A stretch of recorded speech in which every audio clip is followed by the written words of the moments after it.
We are live. Let's see if I can do the whole.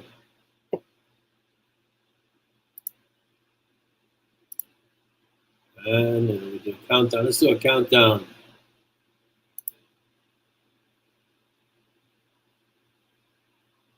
Doing a countdown. We should be live shortly. Right now. Amazing. Yes, we are here. We are back. Welcome to the MoB TV Kaffeeklatsch. Fantastic. All right. So let me look at the comments. Hello, Linda. Welcome.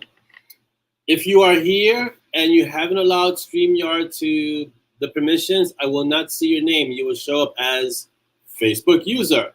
So please let StreamYard have permission. Thank you, Linda. Fill-ins arriving. Hashtag Craig. How's it going? Chris Mendoza.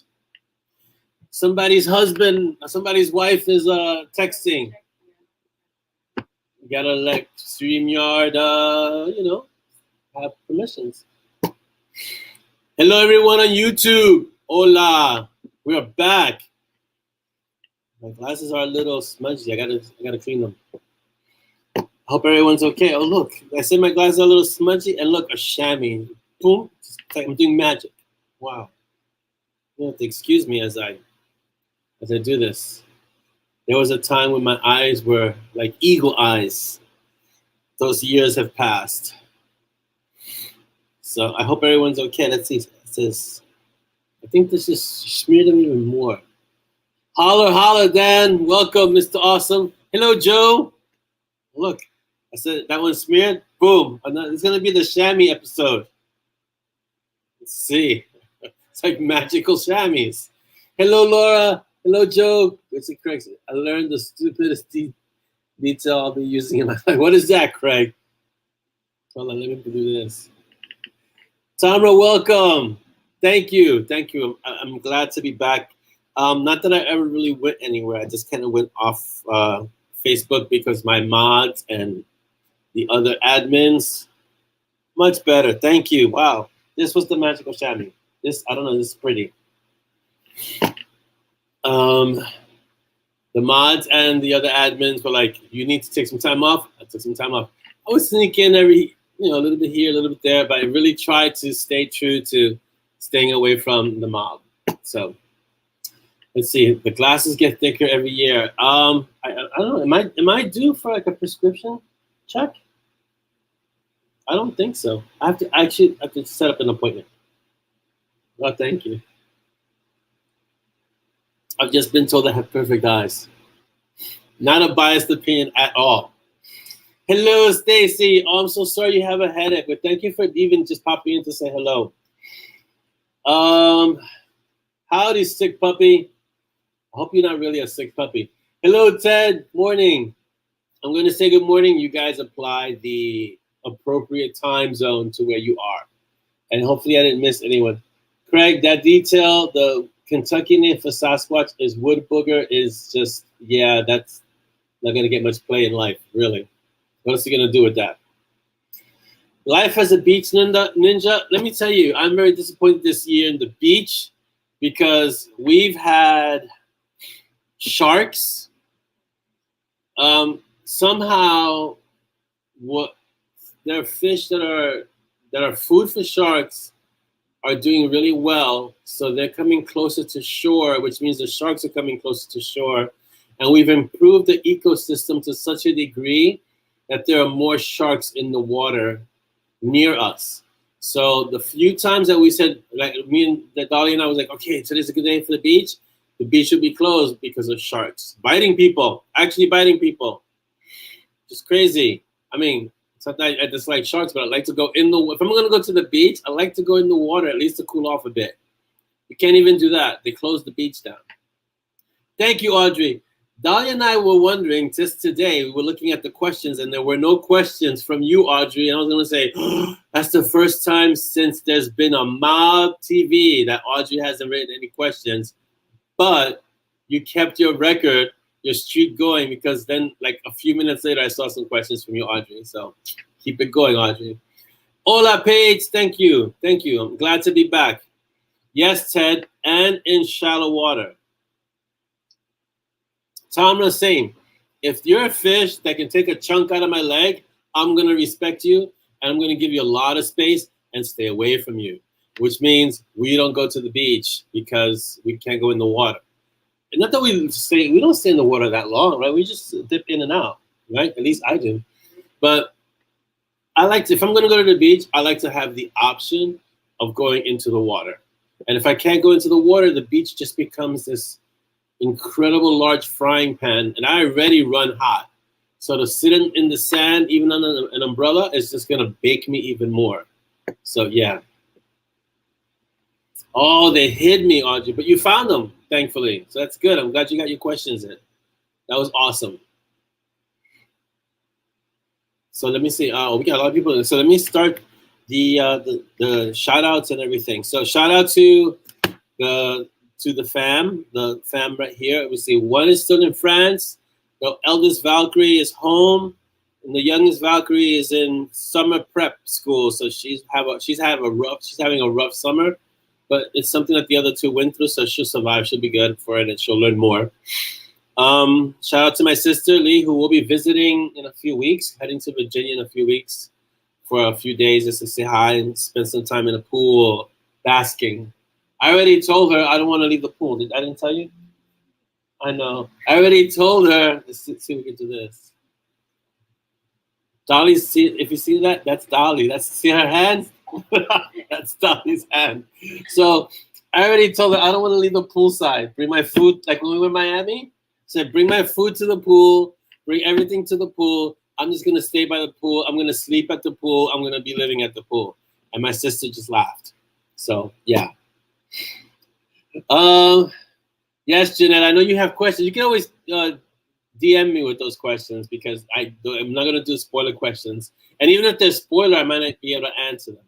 The Meg, yeah, damn. See, anything that large. We saw, was it a megalodon at the museum where the dinosaurs are? That was a megalodon. We saw an enormous skeleton of supposedly like the ancestor of a shark, and it reminded me of the Meg. Yeah.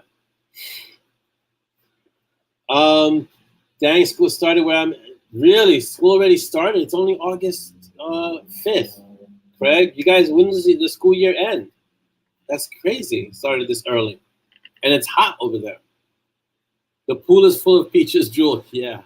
Oh, Ted, I'm sorry you got to go, but it was great for you to come and visit. Thanks for being here.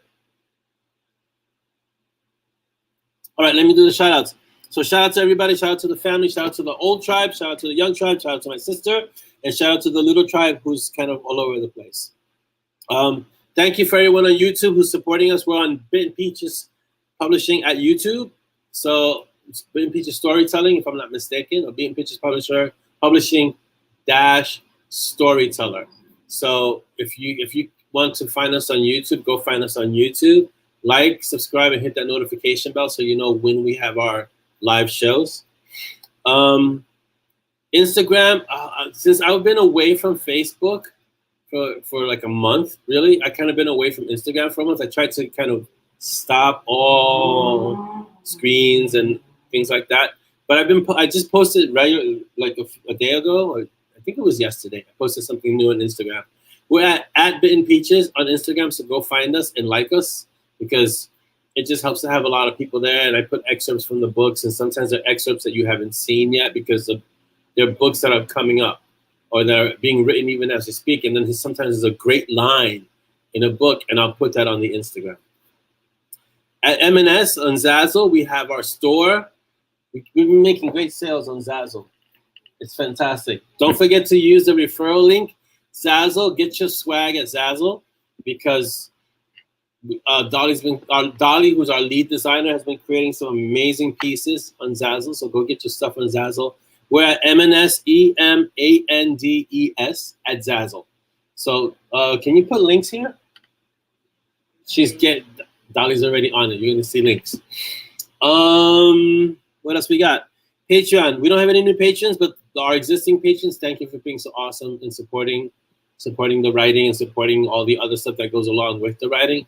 I really appreciate each and every one of you. The newsletter should be out next week. And I'm going to try to be really diligent with the newsletter because there's a lot of stuff that I want to share with all of you who are subscribed to the newsletter.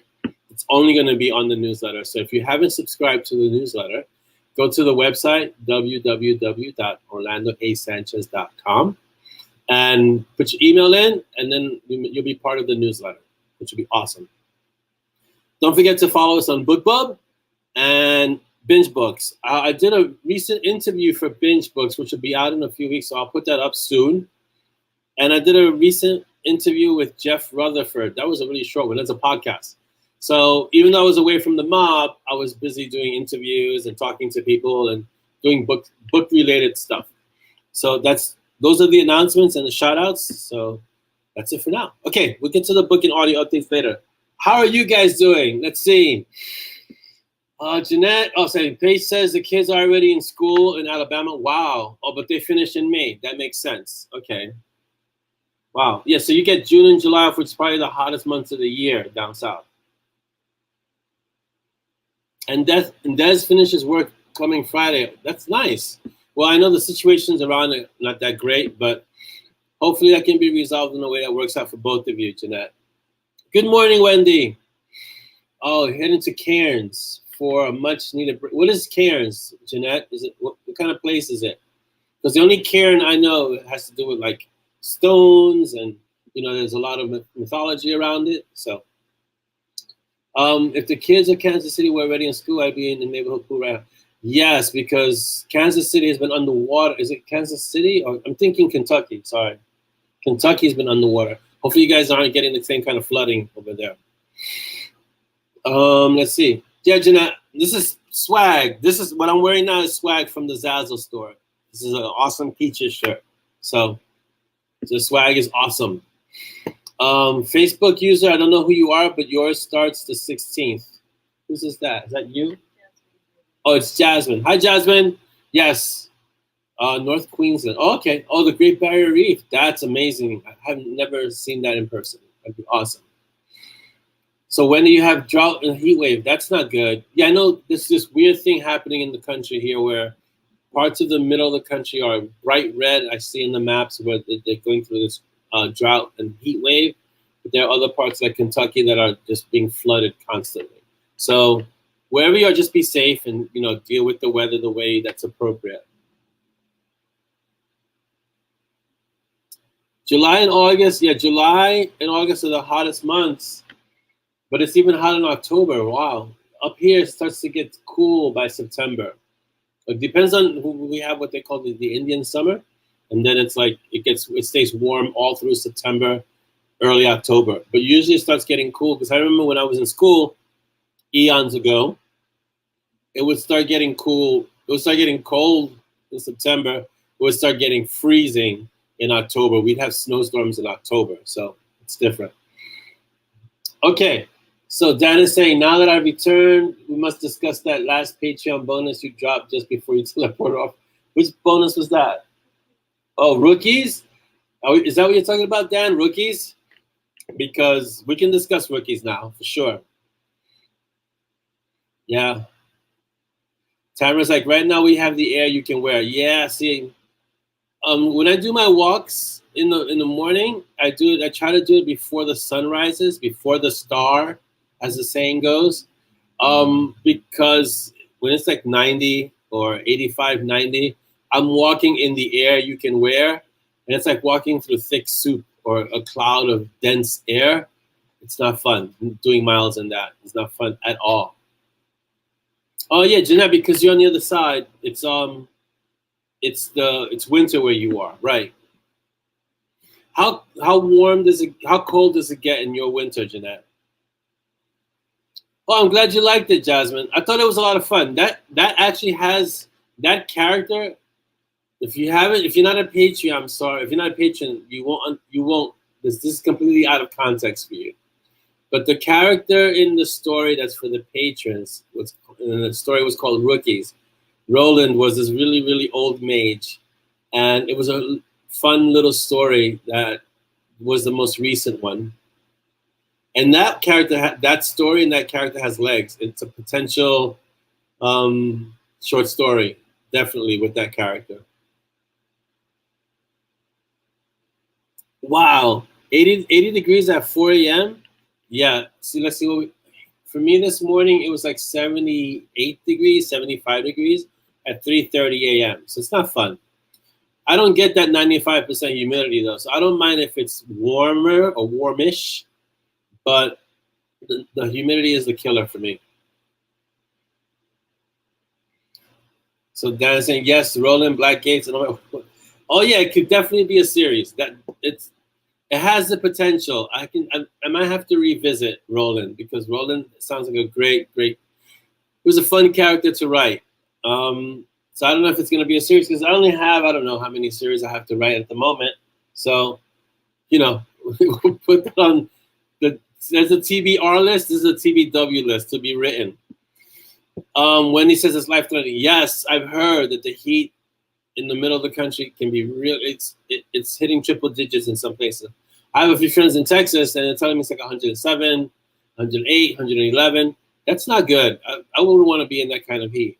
So, yeah. Yeah, we can get down to frost in Melbourne. Really? See, I didn't think Australia would get that cold. I'm surprised. I'd say 70 degrees is not a cold front. Come up north and we can tell you what a cold front is. A cold front is 20 degrees or a few degrees below zero. That's a cold front. Cold and frozen water bowls in the raw morning. I am surprised that Australia gets that cold. I'm really surprised. So what did you guys think of Revenant? We didn't really get to talk about Revenant because wrote Revenant, kind of dropped it, and then kind of left for the month. So, yeah. Yeah. Cold, -10, -20, that would be cold, yes. Right now I have the fan going and the AC going because I run so warm. But that's only because I run warm and I have lights on me.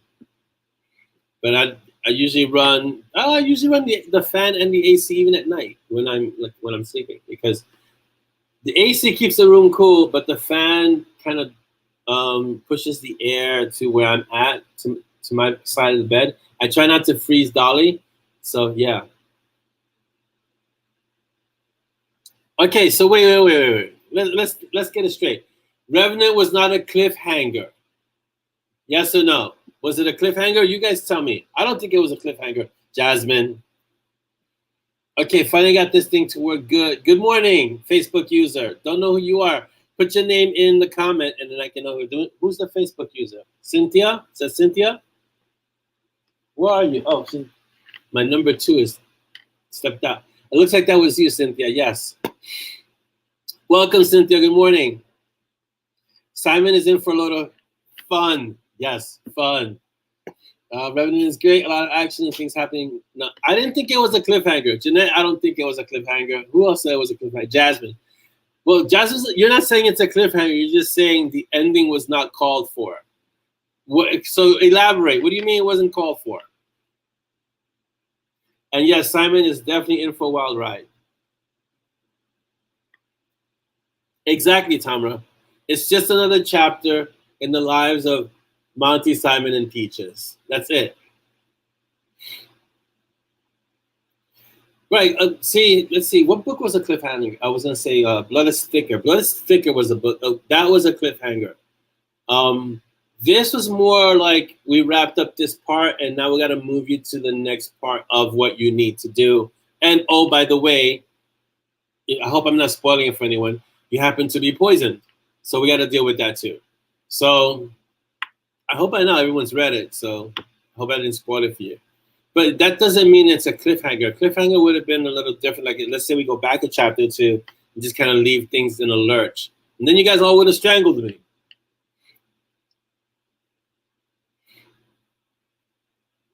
I'm sorry, Jasmine. I know how you feel because he had a lot going on. And I know I do the same thing. I'll be reading a book. And what I do is I periodically check how much book is left in relation to what is going on in the story, right? And if I see that there's just too much to resolve in the amount of book that's left, I'm already starting to get a little antsy because I know, this looks like it's going to leave a lot left undone. So I get the feeling, Jasmine, but it wasn't a true cliffhanger. It was more like cliffhugger. I think that was Craig who coined that phrase. It was a cliffhugger. Craig, thank you so much for being here and visiting and hashtag villains. Okay, avoid all the spoilers. Yes, please. Please avoid them. But we're not going to discuss any more spoilers if that's what's driving you away, so you can stay and hang out with us. We got other things to talk about, like what I did when I was on a break. Yes, book length to plot ratio is definitely a thing. Yeah, a cliff anticipator or a cliff viewer. You could be like, I'm seeing a cliff ahead, you know? But definitely not a cliffhanger. I didn't leave you grabbing on with your nails. All right, so what did I do during my break? I wrote. So I was writing blood. Geez, there's so many. I'm sensing a trend with my recent stories. Everything has some kind of blood happening. So I wrote blood lessons. Well, I finished writing blood lessons. I finished Revenant. Then I started blood lessons. Now I'm writing Blood Bond. So Blood Bond's almost done. The art is going to be this week, if not in the next few days. So that's the third story of Porter and Bug, you know? Yes, just be oblique about it, Dan. Yes. Yeah, but it had to be that way. Yeah. That one really had to happen. But it left room for something that's going to happen in Blood Lessons, Dan. So it'll be awesome. But yeah, I got to write. I finished. So Revenant, I put it out there for you guys, and that was done. And then I'm finishing Blood Bond, and that's going to be done. So that's going to be a lot of fun. And that one has a natural progression into leading to a longer series if the demand is there for it. We'll see. I know everyone loves Bug and Porter. More Bug than Porter, but we'll see. And now I'm doing Blood Lessons, which is Mountain Strong number 17. I still can't believe that we're at 17 when there was supposed to be a trilogy, and that's it. And now I'm on book 17. So, yeah. Yes, it was, yeah, sharing a little bit of that was really important, for sure. Definitely, Jasmine. All right, so I went to see a lot, well, now I won't say a lot. I went to see a bunch of Broadway shows. We saw, what did we see? We saw The Music Man with Hugh Wolverine Jackson, which was really cool, seeing him on stage. Okay, pivot back. I always say if the demand is there, because I can't anticipate the demand for certain stories, right? Like I can write them and I can put them out there, but not everyone may enjoy it. You know what I mean? So it's like, I always say, if the demand is there, I'll write it. Because the other thing that I always say is, I'll keep writing if you keep reading. So I like Bug and Porter, which is why I wrote the stories, I wrote the characters. But maybe not everyone likes Bug and Porter. Writing is subjective. You know, some people like some characters more than others, and so forth. Like Dan always mentions Silk, and at some point I do have to bring Silk back. But so I always say, if the demand is there, do I think the demand is there for Bug and Porter? Definitely, because they're just such fun characters, right? And the setting and the stories and the way the characters interact with each other and the world they're in. I like writing Bug and Porter. I like being in that world. But again, if the demand is there, I will write more, you know? So we'll see what happens with after Blood Bond. It'll wrap it up, the trilogy, and then it kind of jump starts their new adventure. And we'll see if the room is there for them to kind of follow up on that. And again, if the demand is there. Hugh Jackson in Beauty and the Beast. Yeah, he's an Aussie, so he's from your part of the world, Jeanette. Yeah. Yes, Jasmine, it's groups of trilogies. At this point, it's 5 groups of trilogies going on 6, because at book 18, it'll be 6 groups of trilogies. Oh, more Acheron. Yeah, that's going to take a little while for more Nixia and Acheron. That's definitely next year at this point, because we shifted the schedule a little bit, and we're going to do Monty Strong for the next 2 books. So it's going to be Revenant, Blood Lessons, and then book after that is Broken Magic, and that's all the books for this year. Then next year, I still have to do the schedule, but next year there's 3 books already slated for next year in the Mountain Strong world, and I got to look at the rest of the books and all the little novellas that need to be finishing, that need to be written and done. So hopefully Acheron will be in there too, in that group. But there's a lot of stuff that needs to be revisited and a lot of stuff that needs to be kind of tied off. Yes, I know, Jeanette. So who did I have this discussion with? I had a discussion with someone recently where, well, I know I discussed this with Dolly, where there's so many stories going on that I need to start kind of streamlining it so I can just do Monty and Strong and like the main series, like Monty and Strong, Gray and Coda. And I think those are the two main series that really want to focus on, and like, because those are the full novels. But there's a lot of other stories that need to be told and kind of wrapped up, you know? I gotta do clandestine version, the text, I gotta do the clandestine adventures of the 10, but those aren't full novels, those are novellas. So yeah. Silk, yes, Silk is of course the man, Dan. The 10 definitely has to happen, and that's already a trilogy that's already set, but it hasn't been written. And Linda wants to know, at the risk of giving Dan a heart attack, I don't remember who Silk is. Dan is gonna collapse, really. Silk, if you don't remember who Silk is, you need to read Sepia, Spiritual Warriors again. So yes, the Vacation, for the M&S version of the Vacation, that's actually already kind of outlined and ready to go. But those are short stories. So there's a lot of stuff that needs to happen. But I do really kind of want to, I guess, condense and streamline the writing so that it's focused more on Monty and Strong and Gray and Coda right now. I don't think I have, do I have any other full-length novels? Series? No, it's just those two. Because I finished Sepia. Yeah, not big series. So right now it's just Monty and Strong and Night Warden.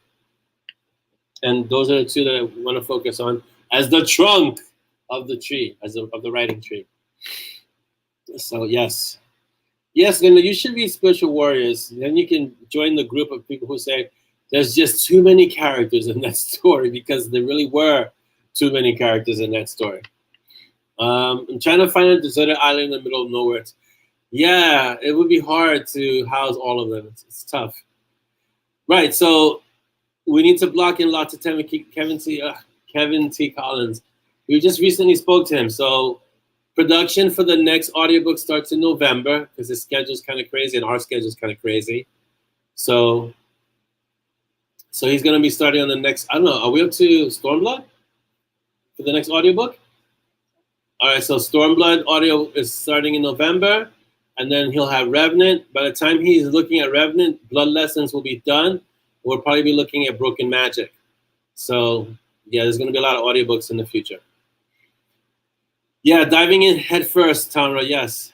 So yes, that's why the time off was good. And I want to give a huge shout out to the mods and the pack who facilitated my taking the time off.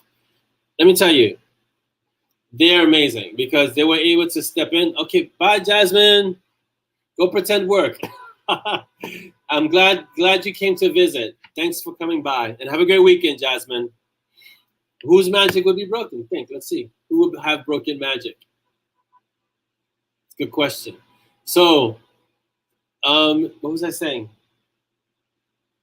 So many things I was saying. Oh, Kevin. So we had, yeah, the pack, the mods stepped in. Well, first of all, they stepped in. They did an intervention after Sepia, because Sepia was a rough write for me. And so you need some time off. And I didn't think I needed time off, but they're very insightful. And I said, take some time off, relax, get your brain recharged, get that brain cell going again, and we'll take care of everything in the room. And they were able to handle the room amazingly. It was incredible. And so, yes, I popped in every so often, or I dropped something, or I would post something. But I really tried to honor the fact that they were watching the room and took on the responsibility of the room and making sure that it was a safe space for everyone, as they always do. This isn't a one-shot thing. This is what they do on a continuous basis. The fact that they were able to say, okay, you need to step away, shows how on the ball they are and how much they care for the room and how seriously they take their positions as mods and admins, that I could step away. And I really didn't worry. I wasn't really concerned. Like I would wake up and go, oh yeah, I don't have to do anything on Facebook today. I don't have to do anything in the mob today. And I would visit and I would I would lurk. I would do the lurk and watch and read a little, but then I would be like, okay, I'm out, I'm gone, go do something else. Usually it meant writing, but I wouldn't be on Facebook. I wouldn't be reading the mob. I wouldn't answering anything because I knew that the pack was there. So I want to give a huge shout out to the pack because you guys are awesome. And to the mob itself, because no one in the mob decided, ooh, Orlando's not there, I'm going to go do whatever I want to do. One, because the pack is always watching. But two, because everyone in the mob usually knows that the space is a safe space for everyone. And we try to keep it that way. So, and you really couldn't cross the pack because the pack would stop you quick.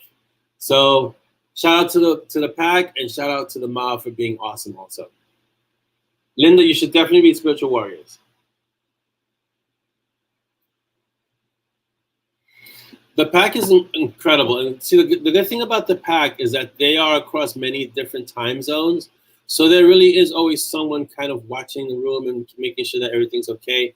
And most importantly is that they communicate right away with each other. So if something happens and some of the pack wasn't there when it occurred, they communicate with each other so quickly and so efficiently that everyone can kind of get together and come to some sort of resolution. So the pack is what makes the mob a safe space. And I'm always thankful for the pack because they are amazing. Now, getting back to whose magic is broken, you'll find that out in blood lessons, and that leads into broken magic. Yes, Wendy, you don't want to cross streams, you don't want to cross the pack. You know, sometimes I think I'm harsh. I don't come even close to what the pack, when they execute something they need to do, emphasis on the word execute, they're like guillotines. They'll do what they need to do if it means keeping the room safe. If it means keeping the room a safe space for everyone to be in. They are relentless in that. So yeah. So it's the vision of the room, and it's what we call the mob of family, that we want to have a space where people can come in and be whoever they need to be without having judgment or any kind of, condemnation. You can come in and be who you are, and as long as you're not harmful to anyone else, that's okay. And so that's okay in the mob, Yes, and Jeanette, that's exactly what it should be. It should be a place where a safe place to be. When everything around you in your world is going to heck and falling apart, you can be in the mob and feel like, okay, I'm gonna read some Calvin and Hobbes, or I'm gonna watch this funny coffee meme or whatever. And a lot of people, I've had a lot of people tell me, it seems kind of like, fluffy or it's not serious. We have our serious moments too, but there's enough seriousness going on in life right now and around the world that you need to have somewhere where you can even at least smile or a short laugh, something that can bring you a moment of levity, which is all, and it's a good place to have that. And I love Calvin and Hobbes. I have a few of the books from Bill Watterson, and I put up the strips because a lot of the messages that Bill Watterson puts in his strips are really profound. If you read past the initial humor, you can see that it's pretty deep. So it gets you to think a little bit, but it also gets you to smile. It's the same thing like when I do the quotes from Rumi or Han or, Neruda. I put those quotes or the poems so you can have a different perspective and see something from a different point of view. So it is our happy place. Yes, Cynthia. And the good thing is that everyone in the pack has taken that on as their vision and mission to keep it a happy place. So this is why it always remains private. And this is why the pack is ruthless when it comes to keeping the place safe. And then, we don't make any apologies for it. I don't think we're for everyone. Maybe, I guess we're open to everyone, but some people don't want to abide by the environment, the space that we've created, and they're welcome to stay, but many times they choose to leave. It happens, Some people thrive on chaos. We don't do chaos in the mob. It doesn't work. Not that kind of chaos, at least. We keep chaos to the books. Put it that way. All right, let me continue. So, book and audio updates. So, Blood Lessons is started. I'm gonna say September it should be out. Blood Lessons. It'll go to the art first, as always, and it goes to Audrey, my editor. So I'm gonna say mid to the end of September, Blood Lessons comes out. We already said the audiobook production for Stormblood. There's a lot of blood happening. Dottie keeps telling me, "What's all this blood? We need to have a conversation." So Stormblood is going to be produced. It's going to go to Kevin in November because of his schedule and because of our schedule. I wanted to share this with you guys too. So I'm in talks with Death Wish Coffee again about creating a new discount code. This is still in the starting phases. This discount code, I told them we needed a new discount code, but this one, first of all, it's going to be Peaches or Peaches Hellhound is the code. That's the one. Those are the ones I offered them. It's going to offer a discount to anyone using it, but it's also going to offer a small percentage going to charity. I think a charity that they have a few charities that they support, and I wanted to be part of that and have some way that we as a group, as readers and as part of Montine Strong, part of the MoB, that we could help a charity out. So I offered a few charities to them. They have a few charities they support, so we'll kind of hash out which charity, and then when you use the discount code, we're working so that using a discount code gets the person a discount, but also sends a percentage to the charity of Death Wish's choice. That once we agree upon which charity, so that's something that we're working on to, because I kind of want to get more people to drink Death Wish because I am a coffee fiend, right? But I also, in the process of doing that, want to be able to help out a group. So I regularly personally donate to charity Water because they provide clean water around the world. But I'm sure Death Wish has a few, and we're going to see what we can do to help out as a group, as a collective, help out a charity at the same time getting awesome coffee. So that's something that's in the works. There's also, I said I would never do this, but I'm going to attempt it. So you guys are going to have to hold my hand. I'm working on a secret project, but all I can tell you is that the secret project involves paranormal romance. Woo! You heard the sound effect? So I haven't let anyone see it. Dolly has seen it, and maybe the mods have seen it, but no one else has seen it. And so I don't know anything about paranormal romance except that I don't write it. So I'm doing a lot of homework. There's no deadline, there's no date. I'm just gonna attempt to do a novella first to see how it goes and really take your feedback, and then we'll go from there. If I should erase all paranormal writing ideas or continue and make it a series.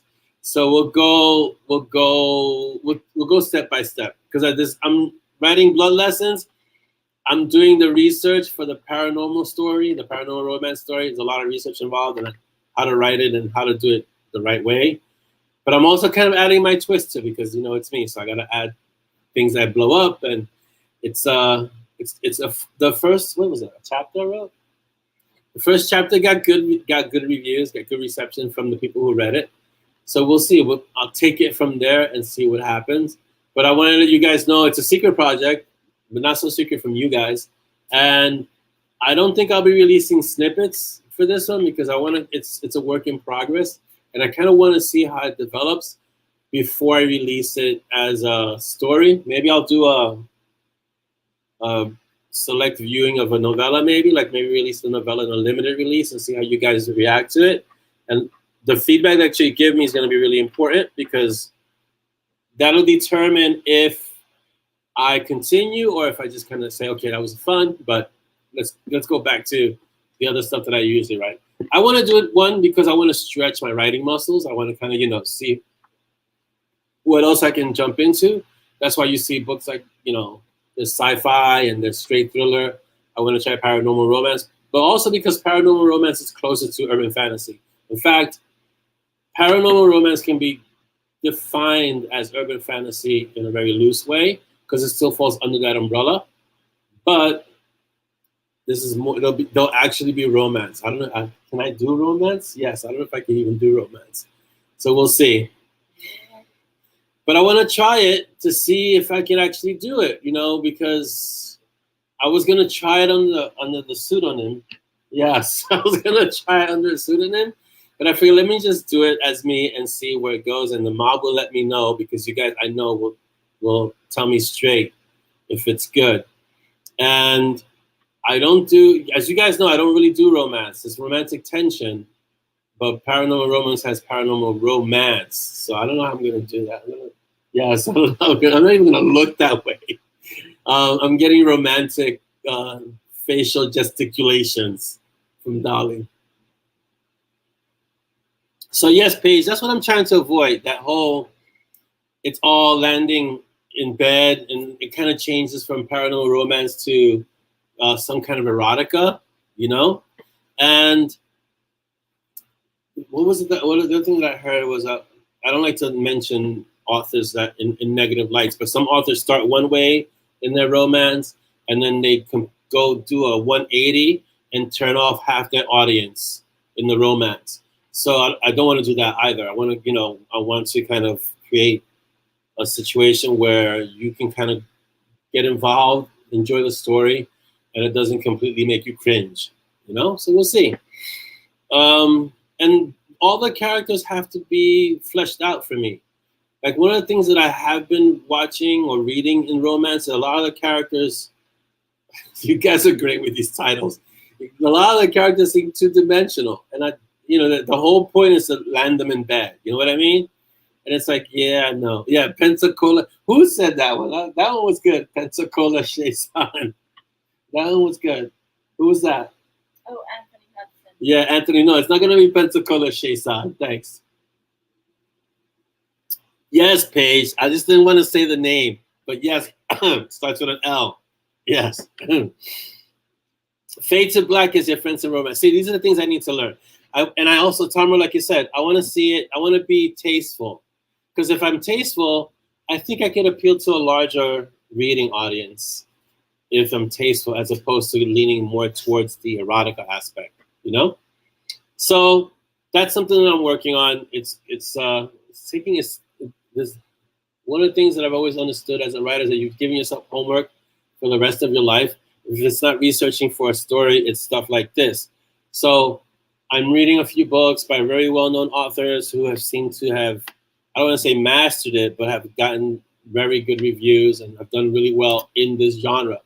And I'm doing what I did for urban fantasy, which is read a lot in that genre and study it and deconstruct it and see how I can apply it. And also kind of add my own unique twist to it. So we'll see. We'll go from there. Exactly, Wendy. I'd rather let your imaginations do most of the heavy lifting than have to kind of detail everything. Because I think it kind of seeps into erotica at that point, and it removes the imagination. Whereas in the imagination, you can let someone's imagination go wild, it'll be vivid, but it's still their imagination, which I think is better than writing the erotic scenes.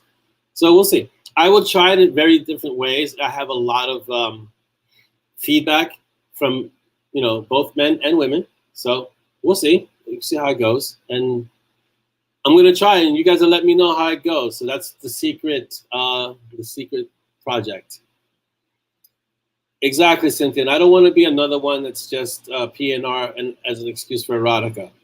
I don't want it. I want it to be something deeper than that, and so that it has a far-ranging impact. Maybe there's some intrigue, something that, yes, that too, and a lot of interesting stuff happening in it, Yeah, but and I agree, Paige. I mean, I don't have any problem with the erotica, but writing it, I think, is a whole different story from enjoying it as a reader. Like you could definitely enjoy reading erotica, but the writing of it is very different. So, right, I don't want to go, and that's what I'm trying to avoid, Jeanette. That slippery slope into soft porn or hard porn, because it could easily happen. So it's a different audience. Put it that way. It's definitely a different audience. Okay. Oh, we have questions. Can you pull up the questions? Oh, I can pull them up. Because we got 15 minutes. I want to get to all the questions before, so we can have time for any other new questions. Go to event. There you go. Yeah. You know how to go there? Can't even look at you. All right, we have questions. What's the first question? Anthony Hudson. Anthony Hudson's question. All right, let's go. 2 questions. 2 questions. All right, Anthony. Can Dex get a goddess who shall not be named for fear of absolute destruction pregnant? No, Anthony, he cannot get the Morrigan pregnant. That's not going to happen in any story, ever. At least not in Mountain Strong World. Sorry. Next question. Question 2. Question 2 from Anthony. Will there be any road to, insert place name here, adventures with the fellows of Stucknikov, Funky Mystery Machine with both of their significant others on a road trip? So are Monty and Strong going to go on a road trip with Roxanne and Michigo? I don't see that happening, but I don't want to say never to that. That's more possible than the Morgan getting pregnant.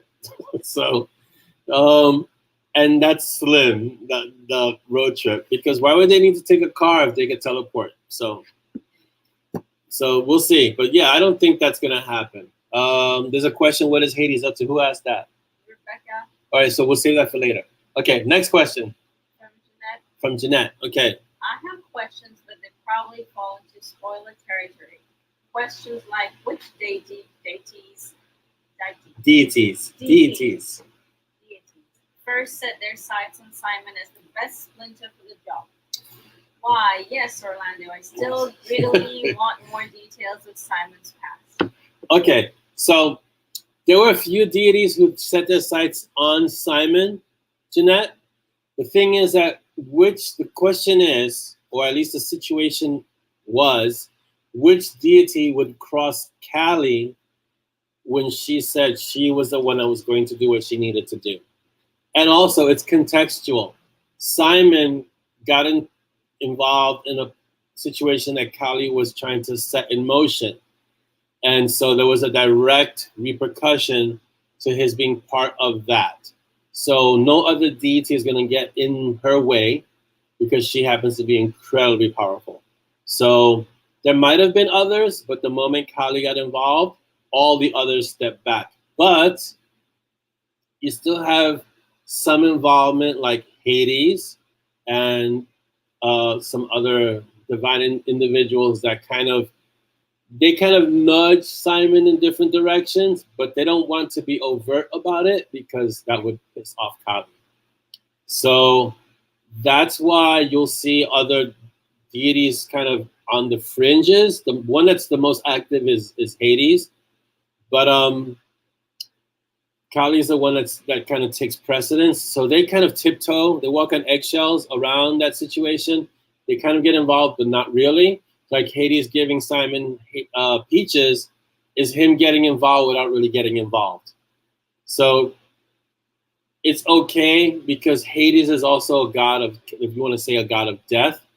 Same thing like with the Morrigan. The Morrigan doesn't really get involved with Simon, but she's kind of adjacent to him. But if you look at the connections, all these gods or goddesses all related to death somehow, which is why Callie hasn't flipped out and just gone to war with them.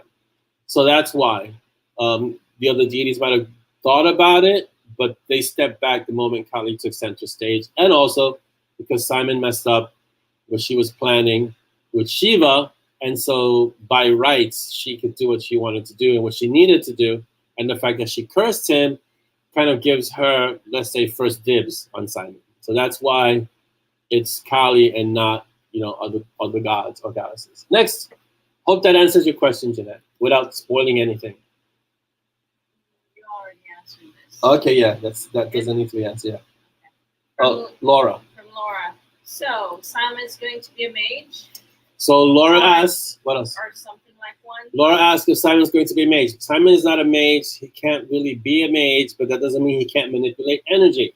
So there are a few examples of this, like Yacht is not a mage. there are a few examples in the books that kind of point that out to Simon. Like, just because you manipulate energy doesn't mean you're a mage. It just means that you can manipulate energy. So he's not going to be officially known as a mage, but he's going to have to grow in power and learn to do more than just a magic missile and a dawn ward. You know, he's gonna have to do more than that. So yeah. Who's this asking if it isn't spoiler bait? Anthony Hudson. Oh, if it isn't spoiler bait, are there cross-pantheon team-ups or groupings that are working at cross purposes? There are groupings that are working at cross purposes. If you read the last book, I alluded to the fact that Simon has gotten the attention of beings that he would rather hide from. And it's starting to happen. So he's going to start getting visits from individuals, beings that may not have his best interests at heart and also may not have the world's best interests at heart, but because he can manipulate a certain amount of energy or is in possession of certain items, they want to use him. And he's going to have to make some hard choices later on. Yeah. What's the next question? Audrey. Audrey's question. Orlando, out of all of your characters, which one would be a friend and why? Out of all of my characters, which one would be a friend and why? As in a personal friend, I'm guessing? Yeah. Geez. Which one would be a personal friend out of all my characters?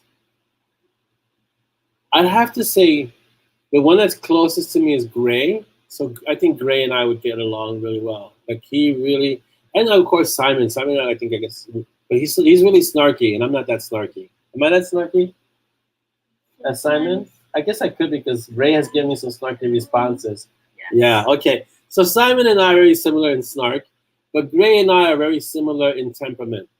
And so I think it would be a toss-up between those two. So that's why, because we're very similar in terms of snark. I'm not that snarky like Simon, but I guess I could go that way. But Gray, I'm definitely that temperament where, you know, just leave me alone. I don't want to have to hurt you. Stay away from me. Honestly, I don't know how Dolly's with me, because I can be so grouchy. So, yes. Next one from Audrey. Dolly, if you came with a warning tag, what would it say? So the next question from Audrey is, if you came, for Dolly, not for me, if you came with a warning tag, what would it say? Take it away, Dolly. I think you should answer that. Oh, I should answer that. What? If she came with a warning tag, what would it say? I would say the warning tag for Dolly would be authentic with me. So be truthful. That would be her warning tag. Don't mess with me. Don't lie to me, and be true. I think that's her warning tag. And other than that, you're okay. As long as you can be true, then she's fine. Is that? That is true. Yeah. So other than that, she's amazing. And that's not that she's not amazing, but that's her warning tag. Don't mess with her.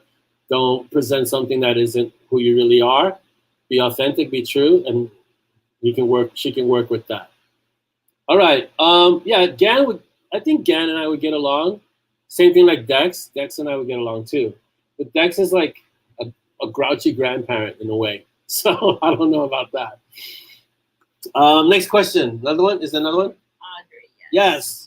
Orlando, do you remember your first day at your first job? My first day at my first job? And how was it? Okay, my first day at my first official job, I was 11. I was working as a stock boy. I barely remember that one, but that was my first job.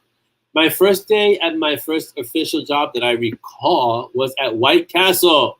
So for those of you that don't know what White Castles are, we call them murder burgers. They're these little square hamburgers. And I was a grill person. I worked on the grill, and they use steam to cook these burgers. So you can imagine how much fun that was in the summer, because there's just steam rising, and you're in this hot place with very little AC, and you're over a hot grill with steam rising. So my first job was miserable. When I wasn't at the grill, I was outside mopping and cleaning, or bringing in stock in boxes from the freezer, or making hamburgers, making these little things. And the worst thing was if you had to work late, like till 11, 12 o'clock, people would come in like inebriated and drunk and order like 40 hamburgers. And I'd be like, you gotta be kidding me. So yeah, things like that. But it was a good learning experience. I was really young. And I really enjoyed going from the 3 to 11 shift to the 7 to 3 shift, which was the best shift.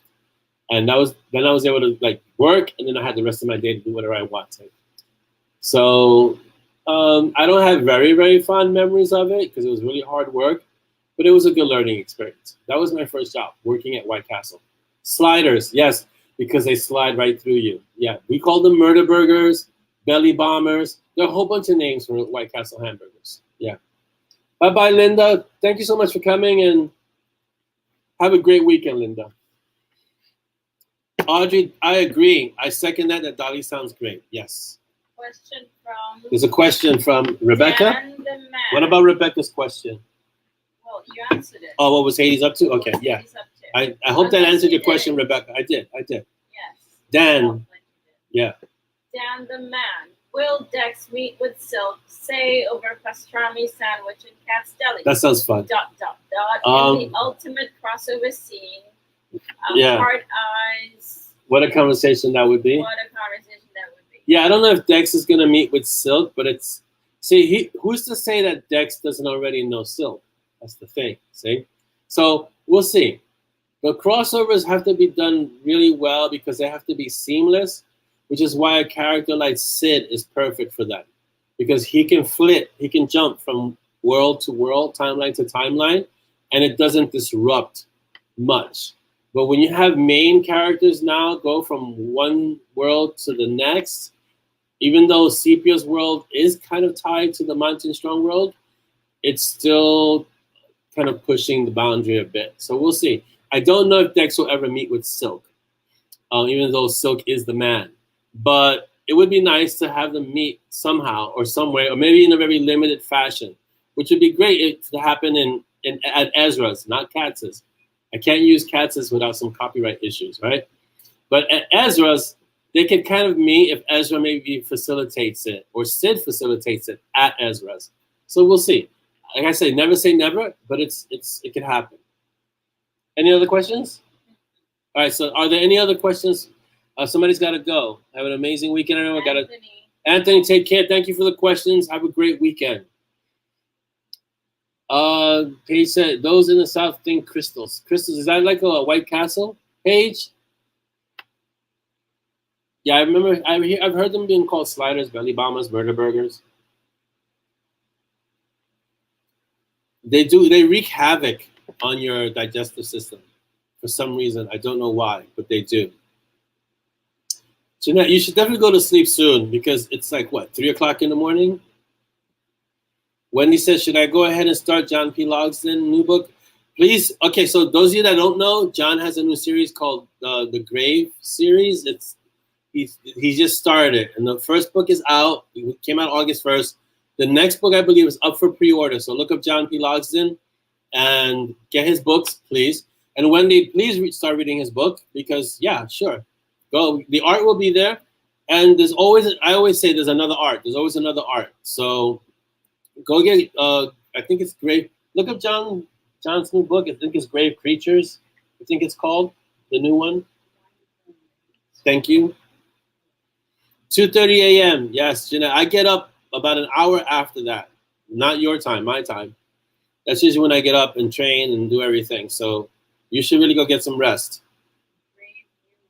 Is that the first one? So the Gravedigger Mythos, book 1 is Grave New World. Can you put the link up, please? That'd be awesome. Dolly will put up the link. Get it. It's Grave New World. Get it. Dolly put the reader links up, so click on that.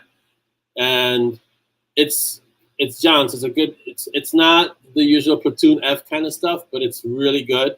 I've read the pre treatment of that book, and it's a lot of fun. So yes, if you want to do the art, you can do the art, but please don't wait to read John's book. Don't wait for the art to read John's book. Go read John's book. You can always pause, do the art, and then get back to the book. So don't worry, Chris. There's good news for Rick Gualtieri that I read and I had a brief conversation with him, that his Bill the Vampire is being optioned for TV. So that's pretty exciting news. Now, that doesn't mean that it's a done deal, unfortunately. Being optioned for TV or being optioned for a movie is just the beginning of a very, very, very long process, and it usually falls through from what I understand. But just the fact that it's being optioned means that there's interest. So hopefully it goes through the processes, then it can become an actual TV show. That would be awesome. And then I'm going to talk off Rick's ear to see how I get Monty and Strong on Netflix. Marie de Valerio asks, will there be more Brew and Chew? Yes, there will be more Brew and Chew adventures. It's just that I have to get to them because while they fall within the Monty and Strong world, the purview, as they say, I have to focus on getting the full novels out, and I'm going to focus on all the smaller novellas. So right now this year, I'm working on Blood Lessons, Broken Magic, The Secret Project, and getting the small books. I have 2 or 1, finishing off the trilogies and those novellas. And then I'll start working on, and Brew and Chew is one of those. Believe it or not, it was tough to write as Peaches being the main character because I have to write as Peaches would speak. And he speaks in a very distinct way as when he's the main character. So I kind of have to go back to that story to pick up his voice a bit. And it's a little different than when he speaks to Simon. When he's speaking to Frank, when he's speaking to Rags, when he's speaking to Cece. So it's a little different, but it'll be fun. So because those stories are fun. Same thing with the BAM, which is Bangers and Mash. There's a contingent that wants more of those, and those I want to write because they're just parodies of Monty and Strong. So I can just take a Monty and Strong book and make fun of it through Bangers and Mash, which is a lot of fun to do anyway with those 2 characters. I mean, one is insufferable and one is just scared, but it works really well. So yes, there will be, to answer your question, Marie, that was a very, very long-winded way of saying, yes, there will be more Brew and Chew adventures soon.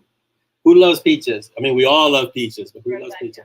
Yes, Rebecca, we all love Peaches. I love Peaches too. Netflix needs to have M&S. I agree.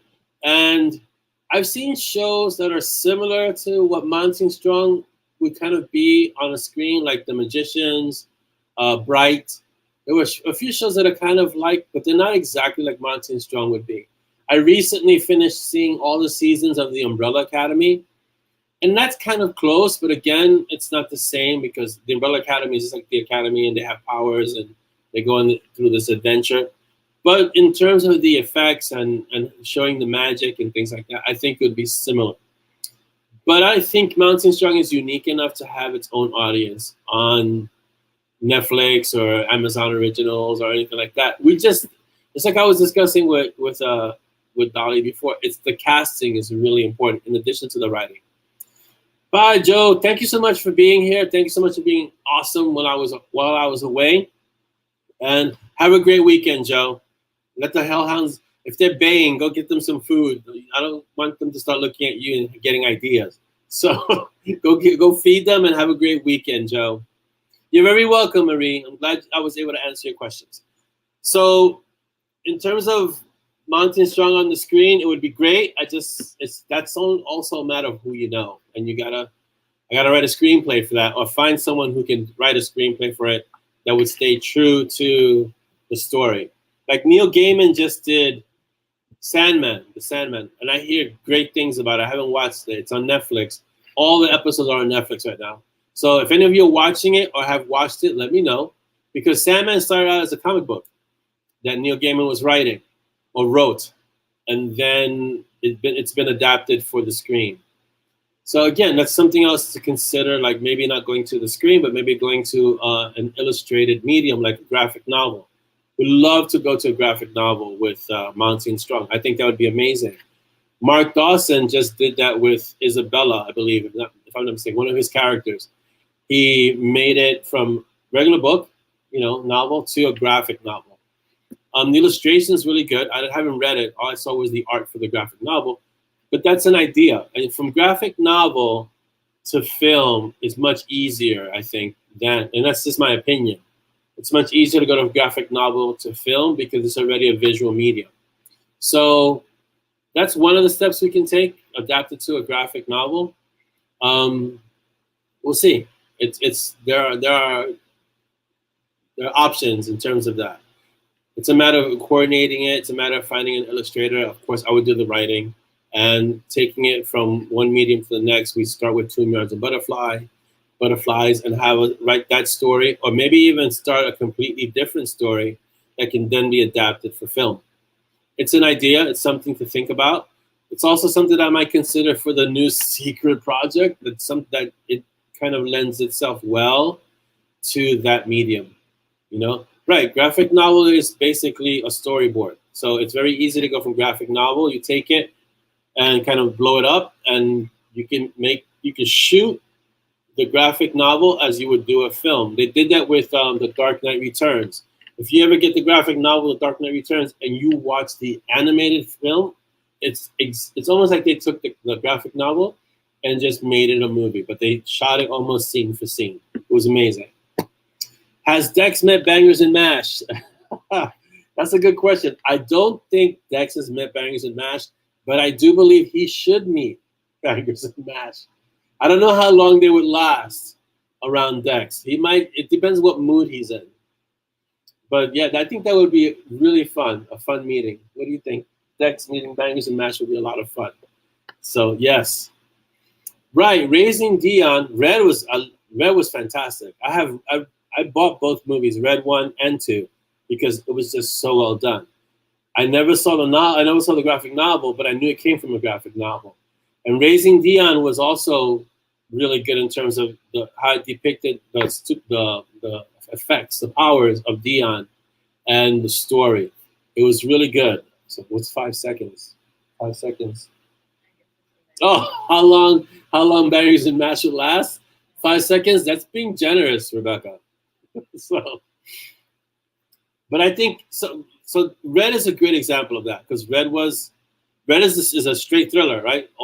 Retired, extremely dangerous. That's what Red stands for.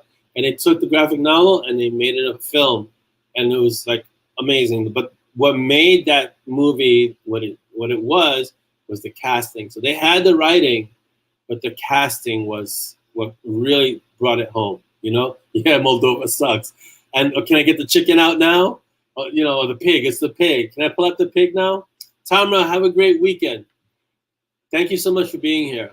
And we had discussed that recently, me and Dolly, because we just watched The Gray Man with Ryan Gosling and Chris Evans, and I have to tell you, I was underwhelmed by the story. It wasn't even a matter of the casting. Was it the casting? No, it was the everything. I don't know why. For some reason, it just didn't connect to me. It just didn't work. There was just so many. First they were after this. I'm not gonna spoil it for you, but they were after one thing, one MacGuffin, and then the girl became the focus, and then the antagonist was two-dimensional and hard to believe, and then the protagonist was trying to do the silent treatment, but it just came off as disinterested.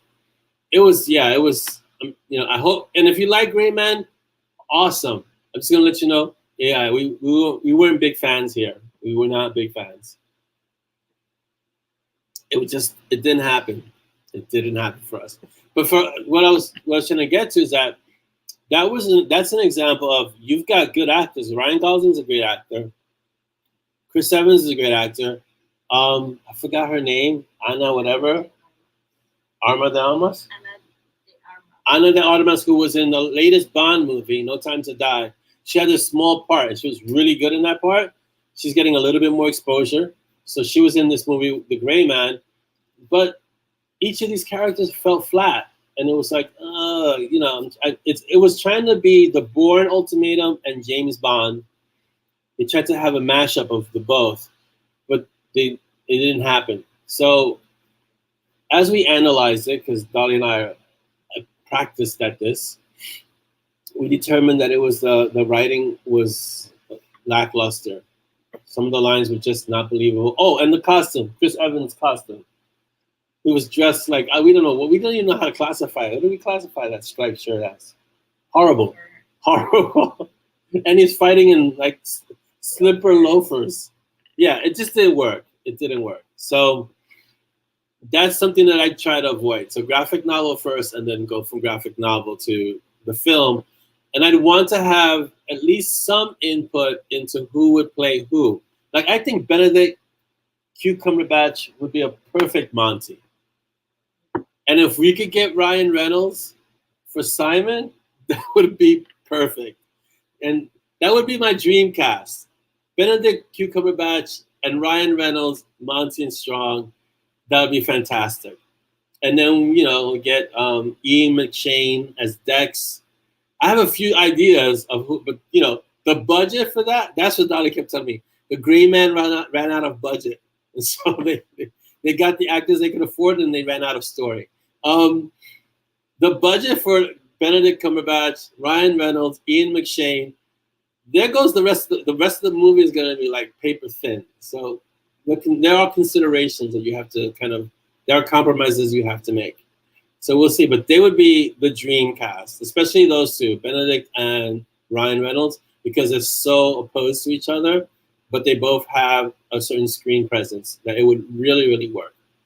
We'll see. Tom Hiddleston would be a good second for Monty. Tom Hiddleston would be really good as a Monty character too. All right, guys. We've reached the end of our Kaffeeklatsch, and it happened so quickly. So our next MoB TV is August 19th. And wow, this is the thing. When we start the MoB TVs, the weeks go by really quick. Like, it's going to be like next week, and we're going to be like, huh? Colin Farrell would be interesting as Monty, and Benedict Cumberbatch as Dex. I don't think he's old enough to be Dex. But it went by, okay, so this Kaffeeklatsch went by fast. I don't recall them going so fast. But as always, have a great weekend. Thank you so much for being here. Thank you for being amazing while I was away in a staycation. If you're awake at 3 o'clock in the morning, Jeanette, go to sleep because it's late and you should go to bed, or it's early and you should go to bed. And I want to see you guys all the next time we have a Kaffeeklatsch. I'll see you in the room because I'll be floating in and out of the room as always.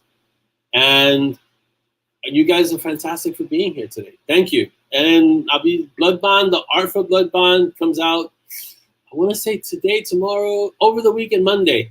Let's say Monday. I always say Monday, and I try to overpromise. I try to underpromise and overdeliver. So let's say Monday. It might be Sunday. We'll see. So thank you guys. You're always amazing. And as always, be uncommon.